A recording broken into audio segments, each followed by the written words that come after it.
सागर जय कपीस तिहु लोक उजागर रामदूत अतुलित बल धामा अर्जुनि पुत्र प्रभन सुत नामा महावीर विक्रम बजर.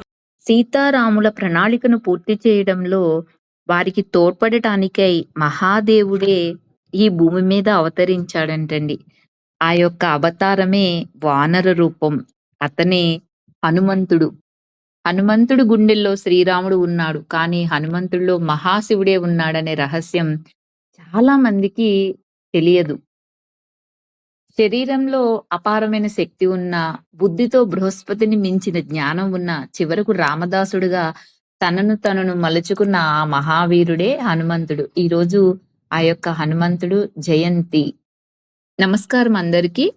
హనుమాన్ జయంతి శుభాకాంక్షలు. రామనామ స్మరణ ఎక్కడైతే జరుగుతుందో అక్కడ అంజనీపుత్రుడు అంజలి ఘటించి ఉంటాడని మన నమ్మకం. బలము, బుద్ధి, విద్యా ప్రదాత అయిన ఆ హనుమంతుని గురించి ఈ రోజు మనం కొన్ని అద్భుతమైన విషయాలు తెలుసుకుందాం.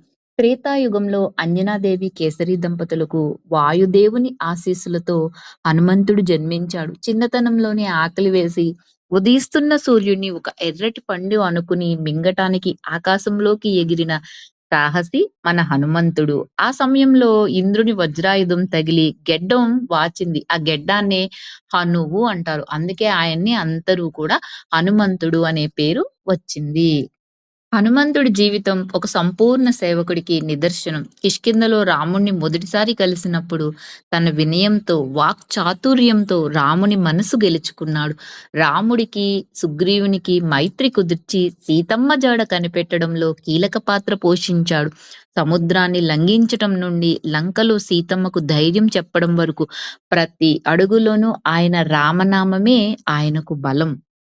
హనుమంతుడు కేవలం భక్తుడే కాదు, అజేయమైన వీరుడు. యుద్ధభూమిలో లక్ష్మణుడు మూర్ఛపోయినప్పుడు సంజీవుని మూలిక కోసం ఏకంగా ద్రోణగిరి పర్వతాన్నే ఎత్తుకొచ్చిన అసాధ్యుడు. తన గుండె చీల్చి అందులో సీతారాముల్ని చూపించిన పరమ భక్తుడు. అందుకే ఆయన్ని సంకటమోచన్ అని పిలుస్తారు. అంటే కష్టాలను తొలగించేవాడు అని అర్థం. హనుమంతుడు అంజనాదేవి మరియు వాయుదేవుని ఆశీర్వాదంతో జన్మించడం వల్ల ఆయనను వాయుపుత్రుడు అని పిలుస్తారు. చిన్నప్పటి నుంచి ఆయనలో అపారమైన శక్తి ఉండేది. అంతటి శక్తి ఉన్న ఆ శక్తిని ఆయన స్వార్థం కోసం కాదు, ధర్మం కోసం ఉపయోగించాడు.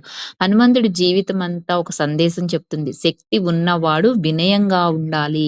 హనుమంతుడి యొక్క గొప్పతనం ఆయన బలంలో కాదు, ఆయన భక్తిలో ఉంది. శ్రీరాముడిని చూసిన క్షణం నుంచే తన జీవితాన్ని రామ సేవకు అంకితం చేశాడు. సీతామాతను వెతకటానికి సముద్రం దాటాడు. లంకలో రాక్షసుల మధ్య ధైర్యంగా నిలబడ్డాడు.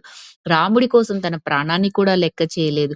అయితే ఇక్కడ ఒక గొప్ప ఆధ్యాత్మిక రహస్యం ఉంది. హనుమంతుడు ఎప్పుడు కూడా నేను చేశాను అని అనలేదు. రాముడి కృప వల్ల జరిగింది అని చెప్పేవాడు. ఇదే నిజమైన భక్తి. అహంకారం లేకుండా సేవ చేయడం అంటే ఇదే.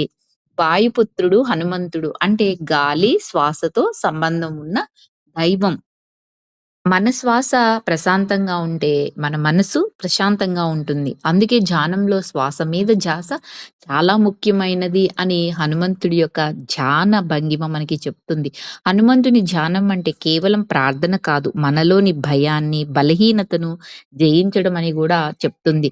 శ్రీరామ్ అనే నామం ఆయనకు ఎంత శక్తినిచ్చిందో మనకు కూడా మంచి ఆలోచనలు అంతే శక్తిని ఇస్తాయి. ఈ హనుమాన్ జయంతి సందర్భంగా మనము హనుమంతుడి నుంచి 3 విషయాలు నేర్చుకుందాం. 1 భక్తి, 2 వినయం, 3 ధైర్యం. హనుమంతుడు మనకి చెప్తున్న సందేశం శ్వాసపై ధ్యాస పెట్టు, భయం దూరం అవుతుంది. వినయం అపారమైన శక్తి ఉన్నా ఎప్పుడూ గర్వపడలేదు. ఏకాగ్రత తను చేపట్టిన పనిని పూర్తి చేసే వరకు విశ్రమించలేదు. నిస్వార్థ భక్తి ఏ ప్రతిఫలం ఆశించకుండా రాముడికి సేవ చేశాడు. నేటి యువతకు ఆయన ఒక గొప్ప రోల్ మోడల్. 7 చిరంజీవుల్లో హనుమంతుడు ఒకరు. అంటే ఆయన ఇప్పటికీ మన మధ్య ఉన్నారని పురాణాలు చెప్తున్న ఈ హనుమాన్ జయంతి పర్వదినాన ఆ స్వామి ఆశీస్సులు మన అందరిపై ఉండాలి. అలాగే హనుమంతుడి యొక్క శక్తిని, బలాన్ని మనం మన జీవితాల్లో కూడా నింపుకుని వాయుపుత్రులం అవుదాము. రోజు ధ్యానం చేస్తూ మన ఆత్మోన్నతికి మనమే ఎంతో సహాయం చేసుకుందాము. Thank you for watching. Like చేయండి, షేర్ చేయండి.